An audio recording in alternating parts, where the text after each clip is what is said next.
Hi friends, welcome to my channel. ఈరోజు మనం ఈ వీడియోలో క్యాబినెట్ సమావేశంలో ఏం జరిగిందో తెలుసుకుందాం. మనకు సంబంధించి కొన్ని విషయాలను తెలుసుకుందాం. అలాగే ఎప్పటి నుండో ఎదురు చూస్తున్నాం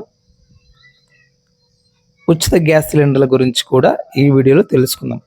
వీడియోను ఎవరు స్కిప్ చేయకుండా చివరి వరకు చూడండి. అలాగే ఇంకా ఎవరైతే సబ్స్క్రైబ్ చేసుకోకుండా చూస్తున్నారో please subscribe my YouTube channel. ఒక లైక్ ఇవ్వండి, నాకు ఎంతో సపోర్టివ్గా ఉంటుంది.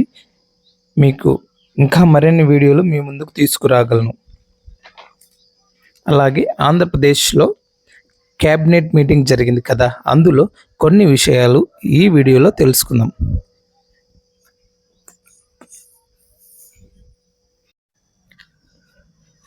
ఉచిత గ్యాస్ సిలిండర్ల గురించి తెలుసుకుందాం. అలాగే వాలంటీర్ల గురించి చర్చించడం జరిగింది. అలాగే కొన్ని పాత పథకాల పేర్లు మార్చడం జరిగింది.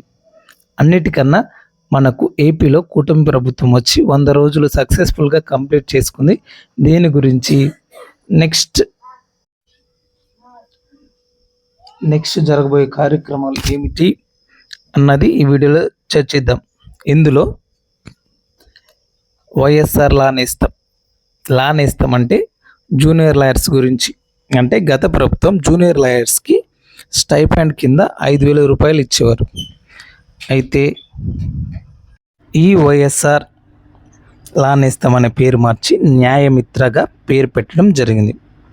అలాగే ఇకపై రైతు భరోసా పథకానికి కూడా పేరు మార్చి రైతు సేవా కేంద్రంగా మార్చడం జరిగింది. అలాగే కౌలు రైతుదారులకు పాత కార్డులు తొలగించి కొత్త కార్డులు ఇవ్వడం జరుగుతుంది. ఇది వరకు భూమి యజమాని ఆదేశం లేకుండా ఇచ్చేవారు కాదు, కానీ ఇప్పుడు భూమి యజమానితో సంబంధం లేకుండా ఆదేశపత్రం లేకపోయినా సరే ఈ కౌలుదారు కార్డు ఇవ్వడం జరుగుతుంది. ఇంకా అందరూ ఎంతో ఆసక్తిగా ఎదురు చూస్తున్న పథకం గురించి అయితే కనుక, పథకం ఏమిటంటే ఉచితంగా సంవత్సరానికి 3 గ్యాస్ సిలిండర్లు ఇస్తామని మనకు మేనిఫెస్టోలో చెప్పడం జరిగింది. అలాగే అధికారంలోకి వచ్చాక ఎప్పుడు ఇస్తారు అని మనమందరం ఎదురు చూడడం జరుగుతుంది. సంవత్సరానికి 3 ఉచిత గ్యాస్ సిలిండర్లు అయితే ఇవి ఎవరికి ఇస్తారు? ఆడవాళ్ళ పేరు మీద ఉంటే ఇస్తారా, లేదా మగవాళ్ళకి ఇస్తారా? ఇలా ఇంకా చాలా సందేహాలు ఉన్నాయి కదండి. వాటన్నిటిని పక్కన పెడితే సంవత్సరానికి 3 ఉచిత గ్యాస్ సిలిండర్లు అంటే, ఉచిత గ్యాస్ అన్నది మనకు దీపావళి నుంచి స్టార్ట్ అవుతుంది. ఇది చాలా సంతోషకరమైన వార్త కదండి. చాలామంది సంవత్సరానికి 3 గ్యాస్ సిలిండర్లు అని ఎదురు చూస్తున్నారు. ఎదురు చూస్తున్న వారిలో చాలామంది ఉన్నారు.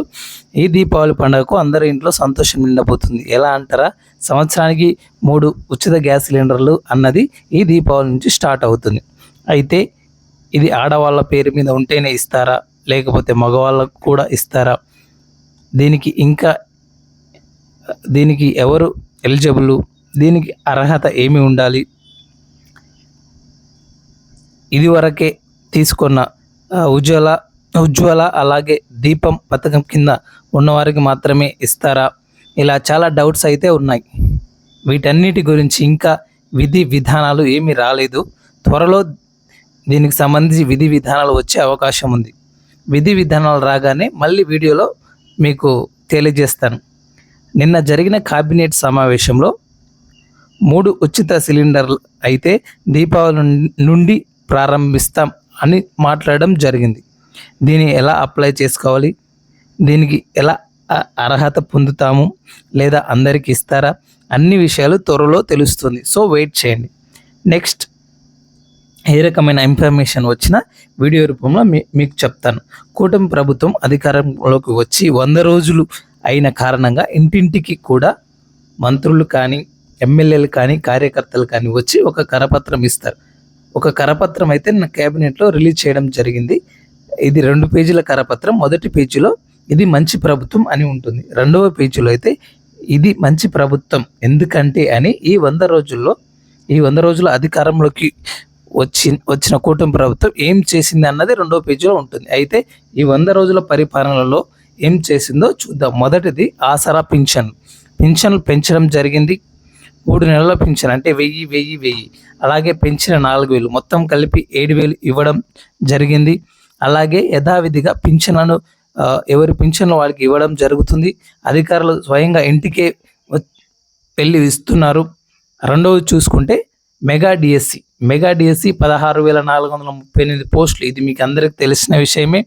మూడవది అన్న క్యాంటీన్లు చాలా చోట్ల ఓపెన్ అయిపోయాయి, ఇంకా ఓపెన్ కావాల్సినవి ఉన్నాయి, త్వరలో అవి కూడా ఓపెన్ చేస్తారు.